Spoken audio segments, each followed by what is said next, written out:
안녕하세요. 저는 43살 정우진입니다. 이 이야기를 시작하기 전에 먼저 말씀드릴 게 있어요. 제가 지금부터 들려드릴 이야기는 15년 전 어느 겨울 새벽부터 시작됩니다. 그때 저는 30이 채 되지 않은 나이에 세상에서 가장 큰 기쁨과 가장 깊은 슬픔을 동시에 맛보게 되었거든요. 그날 밤 아내 지은이가 진통을 시작했을 때 저희는 서둘러 병원으로 향했습니다. 택시 안에서 지은이가 제 손을 꽉 잡고 있던 기억이 아직도 생생해요. 그 손이 얼마나 따뜻하고 단단했는지, 그리고 얼마나 떨리고 있었는지요. 분만실 앞에서 기다리던 시간이 참 길었습니다. 복도의 차가운 형광등 아래서 저는 계속 시계만 쳐다보고 있었죠. 그러다가 갑자기 아기 울음소리가 들려왔어요. 축하합니다. 건강한 여자아이입니다. 간호사가 작고 빨간 생명체를 제 앞에 안겨주었을 때 저는 세상 모든 것이 완벽하다고 생각했어요.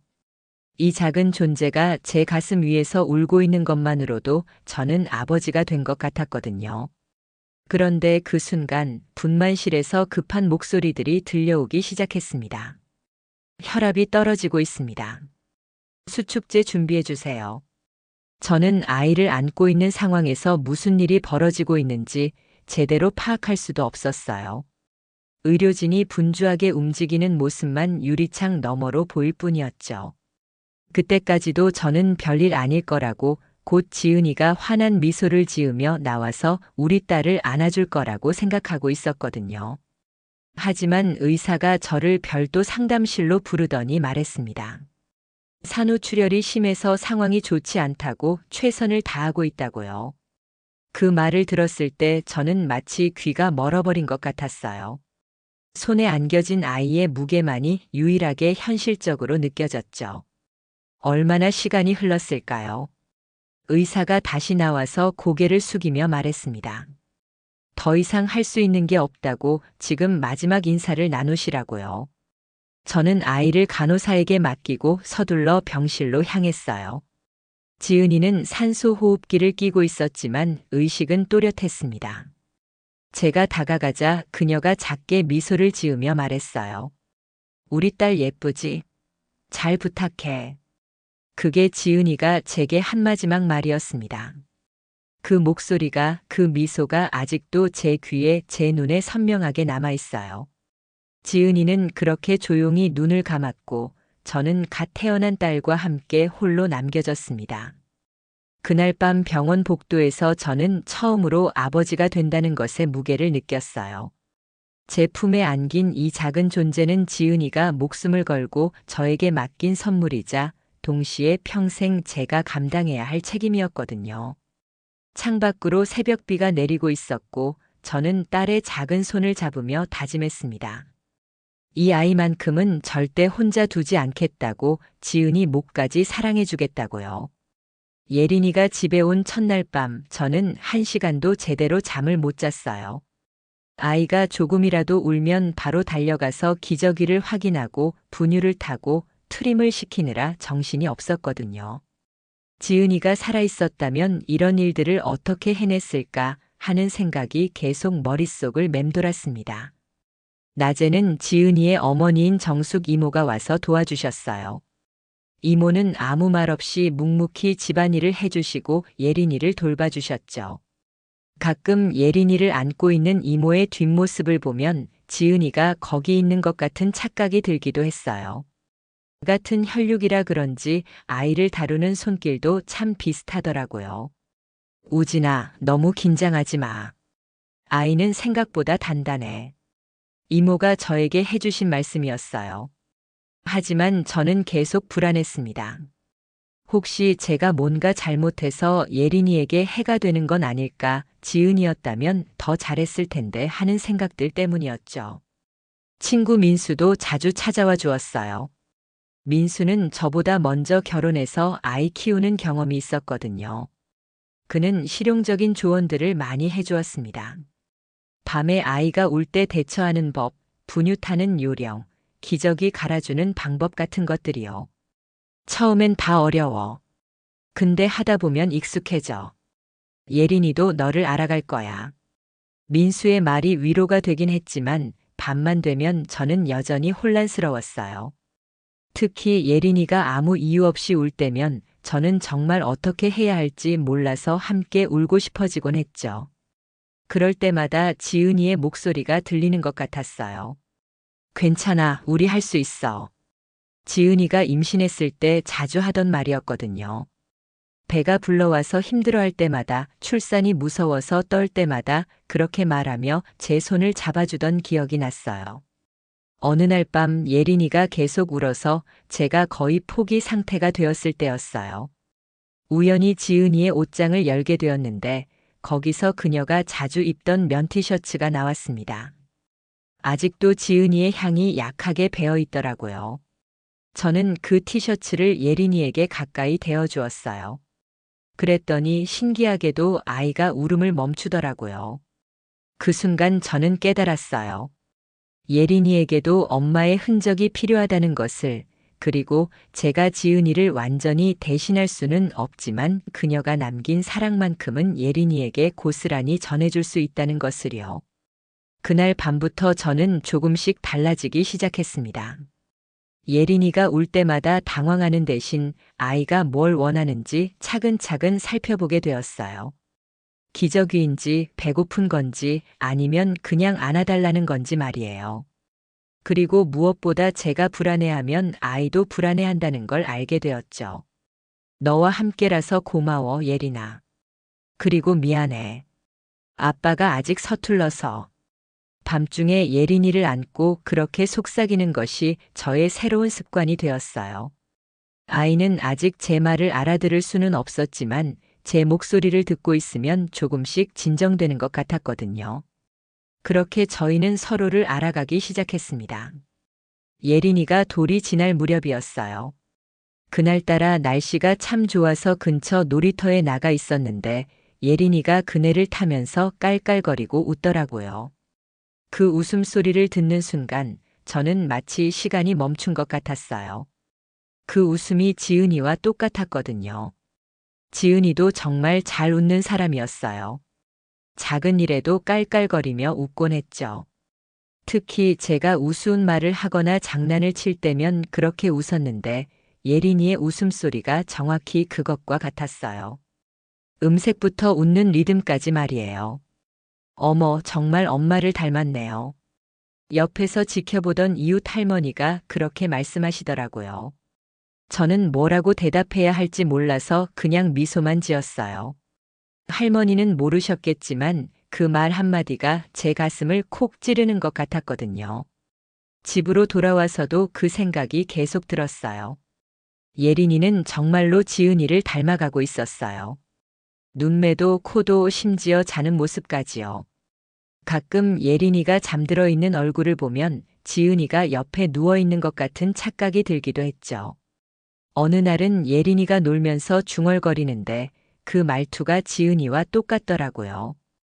지은이가 혼잣말할 때 쓰던 특유의 억양이었어요. 아마 제가 예린이와 이야기할 때 무의식 중에 지은이의 말투를 흉내냈던 것 같아요. 이거 어디 갔지? 예린이가 장난감을 찾으며 그렇게 말하는데 그 목소리와 표정이 지은이가 열쇠나 지갑을 찾을 때와 똑같았어요. 저는 그 순간 가슴이 미어지는 것 같았습니다. 한편으로는 너무 기뻤어요. 지은이가 예린이 안에서 살아 숨쉬고 있다는 느낌이었거든요. 하지만 동시에 이상한 죄책감도 들었어요. 예린이가 엄마를 닮을수록 지은이를 떠나보내지 못하고 있는 제 자신이 원망스럽기도 했죠. 민수가 놀러와서 예린이와 놀아주다가 말했어요. 진짜 지은이를 닮았네. 특히 웃는 모습이. 저는 그때 처음으로 솔직하게 마음을 털어놓았어요. 가끔 무서워, 민수야. 예린이가 너무 지은이를 닮아가니까 말이야. 이 아이가 엄마의 그림자로만 살게 되는 건 아닐까? 민수는 잠시 생각하더니 말했어요. 예린이는 지은이를 닮았지만 동시에 너도 닮았어. 그리고 무엇보다 예린이만의 모습도 있잖아. 닮은 건 닮은 거고 예린이는 예린이야. 그 말이 저에게 작은 깨달음을 주었어요. 저는 지은이의 모습에만 집중하느라 예린이만의 특별함을 놓치고 있었던 건 아닐까 하는 생각이 들었거든요. 그날 밤 예린이를 재우면서 저는 아이의 얼굴을 찬찬히 들여다보았어요. 지은이를 닮은 부분도 있었지만 저를 닮은 부분도 있었고 그 누구도 닮지 않은 예린이만의 고유한 표정도 있었어요. 너는 너야, 예린아. 엄마를 닮았지만 그래도 너는 너만의 사람이야. 그렇게 속삭이면서 저는 비로소 예린이를 온전히 바라볼 수 있게 된 것 같았어요. 지은이의 그림자가 아닌 예린이라는 독립된 존재로 말이에요. 하지만 여전히 예린이가 지은이를 닮은 모습을 볼 때마다 제 마음은 복잡했어요. 그것은 앞으로 더 오랫동안 제가 안고 가야 할 감정이라는 걸 알고 있었거든요. 예린이가 초등학교에 들어갈 무렵이었어요. 어느 날 오후 예린이가 학교에서 돌아와서 숙제를 하는데 연필을 입에 물고 생각하더라고요. 정확히 지은이가 뭔가를 고민할 때 하던 행동이었어요. 대학 때 시험 공부를 하거나 직장에서 어려운 일이 있을 때 지은이가 늘 그렇게 했거든요. 아빠, 이 문제 너무 어려워. 예린이가 연필을 톡톡 두드리며 말했는데 그 말투와 손짓이 또 지은이와 똑같았어요. 저는 예린이 옆에 앉아서 함께 문제를 보면서 속으로 생각했죠. 이 아이 안에는 정말로 지은이가 살아있구나 하고 말이에요. 식사 시간에도 그런 순간들이 많았어요. 예린이가 김치찌개를 먹을 때 꼭 김치만 골라서 먹는 습관이 있었는데 지은이도 정확히 그랬거든요. 또 밥을 먹다가 갑자기 멈춰서 창밖을 바라보는 버릇도 있었어요. 지은이가 뭔가 생각에 잠길 때 자주 하던 행동이었죠. 엄마가 여기서 이런 요리를 해줬는데 정말 맛있었어. 예린이가 가끔 그런 말을 했어요. 물론 예린이는 엄마를 직접 기억할 수 없지만 제가 들려준 이야기들과 정숙 이모의 말씀들을 통해 엄마에 대한 나름의 추억을 만들어가고 있었던 것 같아요.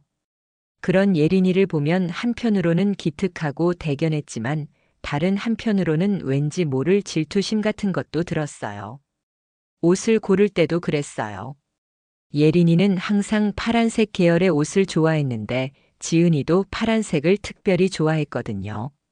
옷장에 지은이의 파란색 원피스들이 아직도 그대로 걸려 있었는데 예린이가 그 앞에서 자기 옷과 비교해보는 모습을 본 적이 있어요.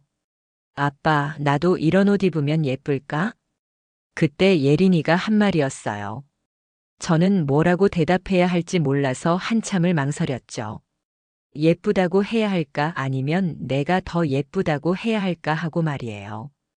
어느 주말 오후 예린이가 거실에서 그림을 그리고 있었어요. 제가 설거지를 하다가 우연히 보니까 예린이가 그리는 사람들의 얼굴이 모두 웃고 있더라고요. 지은이도 그림을 그릴 때 늘 웃는 얼굴을 그렸었거든요. 슬픈 얼굴이나 화난 얼굴은 그리지 않고 항상 환하게 웃는 사람들만 그렸어요. 예린아, 왜 다 웃는 얼굴만 그려? 제가 물어보니까 예린이가 대답했어요. 웃는 게 예뻐서. 그 순간 저는 지은이가 똑같은 말을 했던 기억이 났어요. 대학 시절 지은이에게 같은 질문을 했을 때 그녀가 정확히 그렇게 대답했거든요. 그날 밤 예린이를 재우고 나서 저는 지은이의 물건들이 들어있는 상자를 꺼내 보았어요. 오랫동안 열어보지 않았던 상자였는데 그 안에는 지은이가 그렸던 그림들도 몇 장 들어있었어요. 모두 웃는 얼굴들이었죠. 저는 그때 깨달았어요. 예린이가 지은이를 닮아가는 것이 단순히 외모나 말투뿐만이 아니라는 걸 말이에요. 마음씨까지 세상을 바라보는 방식까지 닮아가고 있었던 거죠. 그것이 유전인지 아니면 제가 무의식 중에 지은이의 방식으로 예린이를 키워왔기 때문인지는 모르겠지만 분명한 건 예린이 안에서 지은이의 영혼이 계속 살아가고 있다는 것이었어요. 하지만 동시에 걱정도 되었어요. 예린이가 너무 지은이만을 닮아가서 자기만의 개성과 특별함을 잃어버리는 건 아닐까 하는 우려 말이에요. 그래서 저는 의식적으로 예린이의 다른 면들, 지은이와는 다른 예린이만의 모습들을 찾아보려고 노력했어요. 다행히 예린이에게는 저를 닮은 면도 있었고 그 누구도 닮지 않은 순수한 예린이만의 면도 있었거든요. 예린이가 10살이 되던 해였어요. 어느 날 예린이가 갑자기 물어보더라고요. 아빠, 엄마 사진 더 보여줄 수 있어? 그때까지 저는 지은이의 사진이나 물건들을 의도적으로 숨겨두고 있었어요. 예린이가 상처받을까봐 아니면 제가 상처받을까봐 그랬던 것 같아요. 하지만 예린이의 그 질문을 듣고 나니 제가 잘못 생각하고 있었다는 걸 깨달았어요. 그날 저녁 저는 오랫동안 닫아두었던 지은이의 물건들을 하나씩 꺼내기 시작했어요. 결혼 사진부터 시작해서 신혼여행 사진들, 임신했을 때 찍은 사진들까지 말이에요. 예린이는 제 옆에 조용히 앉아서 하나하나 들여다보았어요. 엄마 정말 예뻐. 나도 엄마처럼 예뻐질까? 예린이가 사진을 보며 말했을 때 저는 가슴이 뭉클했어요. 넌 이미 충분히 예뻐. 그리고 엄마를 많이 닮았어. 우리는 그날 밤 늦게까지 앨범을 보며 지은이에 대한 이야기를 나눴어요. 지은이가 어떤 사람이었는지, 무엇을 좋아했는지, 어떤 꿈을 가지고 있었는지에 대해서 말이에요. 예린이는 모든 이야기를 진지하게 들었어요. 그 다음 날부터 저는 본격적으로 지은이의 기억들을 정리하기 시작했어요. 사진첩을 새로 만들고 지은이가 남긴 일기장도 다시 읽어보았어요. 그리고 지은이가 예린이를 위해 녹음해 두었던 자장가도 찾아냈죠. 임신 중에 태교용으로 녹음해 둔 건데 지은이의 목소리가 그대로 담겨 있었어요. 예린아, 엄마가 너를 위해 불러준 노래야. 그 녹음을 들려줄 때 예린이의 표정이 지금도 기억나요. 처음에는 신기해했다가 점점 감동받는 표정으로 변해갔거든요. 엄마 목소리가 정말 따뜻해. 나한테 노래해 준 거야? 예린이가 그렇게 물었을 때 저는 목이 메었어요. 그래, 너를 위해서 특별히 불러준 거야. 그날부터 예린이는 잠들기 전에 그 녹음을 들으며 잠드는 것이 습관이 되었어요. 저도 함께 들으며 지은이를 그리워했죠. 어느 날은 지은이가 예린이에게 쓴 편지를 발견했어요. 임신 중에 써둔 것 같았는데 예린이가 커서 읽으라고 남겨둔 편지였어요. 편지에는 이런 내용이 적혀 있었어요. 우리 딸에게. 엄마는 내가 건강하고 행복하게 자라기를 바라. 아빠를 많이 도와주고 아빠에게 큰 힘이 되어줘. 엄마는 항상 내 곁에 있을게. 편지를 읽어주는 동안 예린이의 눈에서 눈물이 뚝뚝 떨어졌어요. 저도 울먹이는 목소리로 간신히 끝까지 읽어주었죠. 아빠, 엄마가 정말 나를 사랑했구나. 예린이가 그렇게 말할 때 저는 비로소 깨달았어요. 지은이의 기억을 숨기는 것이 아니라 나누는 것이 옳다는 걸 말이에요. 예린이에게는 엄마를 알 권리가 있었고 엄마로부터 온 사랑을 느낄 권리가 있었던 거죠. 그 이후로 저희는 매년 지은이의 생일과 기일에 특별한 시간을 갖기로 했어요. 지은이가 좋아했던 꽃을 사서 집에 장식하고 지은이가 좋아했던 음식을 만들어 먹으며 추억을 나누는 거였어요. 그렇게 하니까 지은이가 정말로 우리와 함께 있는 것 같았거든요. 민수도 그런 우리 모습을 보며 말했어요. 이제야 제대로 하고 있는 것 같아. 기억을 숨기지 말고 함께 간직하는 거 말이야. 정말 그랬어요. 지은이의 기억을 정리하고 나누는 과정을 통해 저와 예린이는 더욱 가까워질 수 있었어요. 그리고 지은이도 더 이상 아픈 추억이 아니라 따뜻한 추억으로 자리 잡을 수 있었죠. 예린이가 중학교에 들어가면서 모든 것이 달라지기 시작했어요. 사춘기에 접어든 예린이는 예전처럼 순순히 제 말을 듣지 않았고 자기만의 생각과 주장이 생겼거든요. 처음에는 그런 변화가 자연스러운 성장 과정이라고 생각했어요. 하지만 점점 심해지는 갈등 속에서 저는 제가 얼마나 큰 실수를 하고 있었는지 깨닫게 되었습니다. 어느 날 예린이가 친구들과 늦게 들어온 적이 있었어요. 약속 시간보다 1시간이나 늦었는데 저는 걱정이 되어서 계속 전화를 했거든요. 집에 돌아온 예린이에게 저는 이렇게 말했어요. 엄마였으면 절대 이런 일이 없었을 텐데. 엄마는 항상 시간을 잘 지켰거든. 그 말을 들은 예린이의 표정이 확 굳어지더라고요. 또 엄마 얘기야? 난 엄마가 아니라고. 나는 나야, 아빠. 예린이가 목소리를 높여 말했을 때 저는 당황했어요. 제가 언제부터인가 예린이에게 지은이를 자꾸 비교 대상으로 들먹이고 있었다는 걸 그때야 깨달았거든요. 예린아, 아빠는 그런 뜻이 아니야. 단지 걱정이 되어서. 걱정이면 걱정이라고 하지 왜 맨날 엄마 얘기를 해? 나보고 엄마처럼 하라는 거야? 예린이의 말이 날카로웠어요. 그리고 틀린 말도 아니었죠. 저는 무의식 중에 예린이에게 지은이의 모습을 기대하고 있었던 것 같아요. 그날 밤 예린이는 자기 방에 들어가서 문을 쾅 닫아버렸어요. 저는 거실에 혼자 남아서 한참을 생각했습니다. 제가 정말로 예린이를 지은이의 그림자로만 보고 있었던 건 아닐까 하고 말이에요. 며칠 후에도 비슷한 일이 또 있었어요.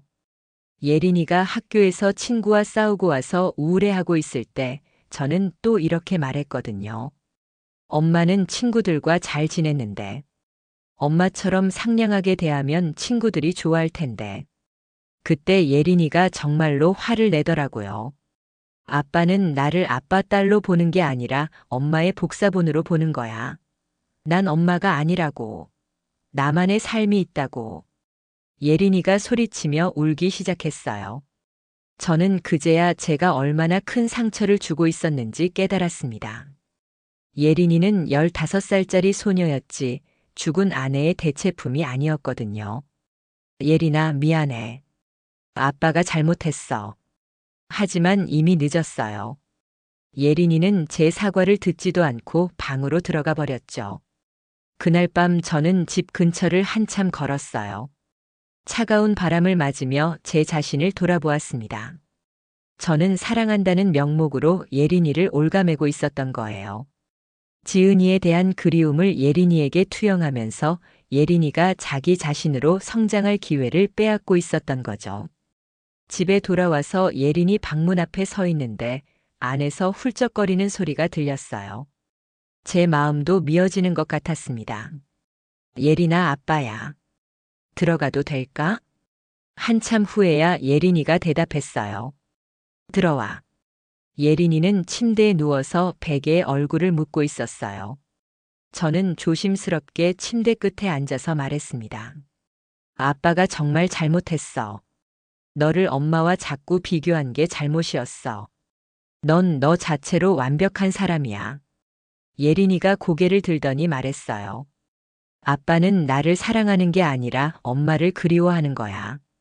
나는 그냥 엄마를 떠올리게 하는 도구 같아. 그 말을 들었을 때 저는 정말로 충격을 받았어요. 15살짜리가 그런 깊은 상처를 받고 있었다니 말이에요. 그게 아니야, 예린아. 아빠는 너를 정말로 사랑해. 다만 아빠가 서툴렀던 거야.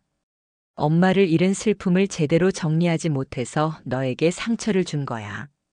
그날 밤 우리는 오랫동안 이야기했어요. 예린이는 그동안 얼마나 답답했는지 자기가 누구인지도 모르겠다고 울면서 말했어요. 저는 그런 예린이를 안아주면서 진심으로 사과했습니다. 다음 날 저는 상담센터에 전화를 걸었어요. 전문가의 도움이 필요하다는 걸 깨달았거든요. 저와 예린이 둘 다 상처받은 상태에서는 서로를 제대로 사랑할 수 없다는 걸 알았어요. 상담을 받기 시작한 지 몇 달이 지났을 때였어요. 상담사 선생님은 저에게 중요한 깨달음을 주셨습니다. 지은이에 대한 그리움과 예린이에 대한 사랑을 구분해야 한다고, 그리고 예린이가 지은이를 닮았다는 것과 예린이가 예린이라는 것은 전혀 다른 차원의 이야기라고 말씀하셨어요. 그 무렵 예린이도 조금씩 마음을 열기 시작했어요. 어느 날 예린이가 먼저 저에게 다가와서 말했거든요. 아빠, 나도 엄마에 대해 더 알고 싶어. 하지만 엄마처럼 되라는 압박 없이. 그 말을 들었을 때 저는 정말 고마웠어요. 예린이가 성장했다는 걸 느낄 수 있었거든요. 그래, 예린아. 엄마는 우리 안에서 추억으로 살아가는 거고, 넌 내 인생을 살아가는 거야. 그날부터 저희는 새로운 방식으로 지은이를 추억하기 시작했어요. 예린이에게 지은이의 모습을 강요하는 대신 지은이가 어떤 사람이었는지 자연스럽게 이야기를 나누었죠. 어느 주말 예린이가 제안했어요. 아빠, 엄마가 좋아했던 요리 같이 해볼까? 엄마처럼 하려는 게 아니라 그냥 추억으로. 우리는 함께 지은이가 자주 해주던 김치찌개를 끓여보았어요. 처음에는 너무 짜고 두 번째는 너무 싱거웠지만 우리는 그 실패를 함께 웃으며 넘어갔어요. 엄마는 정말 요리를 잘했구나. 예린이가 그렇게 말하면서 웃더라고요. 예전처럼 엄마와 자신을 비교하는 게 아니라 단순히 엄마를 그리워하는 마음으로요. 그날 밤 우리는 지은이가 남긴 녹음을 함께 들으며 이야기를 나누었어요. 예린아, 엄마도 너처럼 자기만의 꿈이 있었어. 엄마는 너에게 엄마와 똑같이 되기를 바란 게 아니라 내가 행복하기를 바랐을 거야. 알아, 아빠. 나도 이제 알겠어. 엄마를 닮은 건 자랑스럽지만 그게 내 전부는 아니라는 거. 그 대화를 나누면서 저는 예린이가 정말로 성숙해졌다는 걸 느꼈어요. 그리고 저 자신도 많이 변했다는 걸 깨달았죠. 며칠 후 우리는 함께 지은이의 무덤을 찾아갔어요. 오랜만에 가는 길이었는데 예린이가 직접 꽃을 골라서 가져갔어요. 엄마, 안녕하세요. 저는 예린이에요. 아빠와 함께 잘 지내고 있어요. 엄마를 많이 닮았다는 얘기를 듣는데 저는 저대로 살아가고 있어요.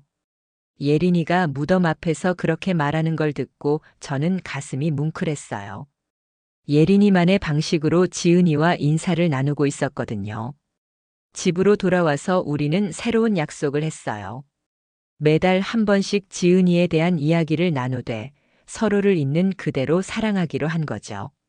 그리고 예린이가 자신만의 꿈과 목표를 찾을 수 있도록 제가 도와주기로 했어요. 아빠, 나는 엄마처럼 따뜻한 사람이 되고 싶어. 하지만 나만의 방식으로. 예린이가 그렇게 말했을 때 저는 비로소 안도할 수 있었어요. 예린이가 지은이를 닮으면서도 자기 자신으로 살아가려고 한다는 걸 알 수 있었거든요. 지금도 예린이는 지은이를 닮아가고 있어요. 하지만 이제는 그것이 부담이 아니라 축복이라는 걸 우리 모두 알고 있습니다. 지은이의 사랑이 예린이 안에서 새로운 모습으로 피어나고 있는 거니까요. 그리고 예린이는 동시에 예린이만의 고유한 사람으로 자라가고 있어요. 저는 이제 더 이상 지은이를 잃었다고 생각하지 않아요. 지은이는 예린이 안에서, 저의 기억 안에서, 그리고 우리가 함께 나누는 사랑 안에서 계속 살아가고 있거든요. 그리고 예린이는 그런 사랑을 받으며 자기만의 아름다운 인생을 만들어가고 있고요. 이것이 제가 여러분께 들려드리고 싶었던 이야기입니다. 사랑하는 사람을 잃는다는 것, 그리고 그 사랑이 새로운 형태로 이어진다는 것에 대한 이야기 말이에요.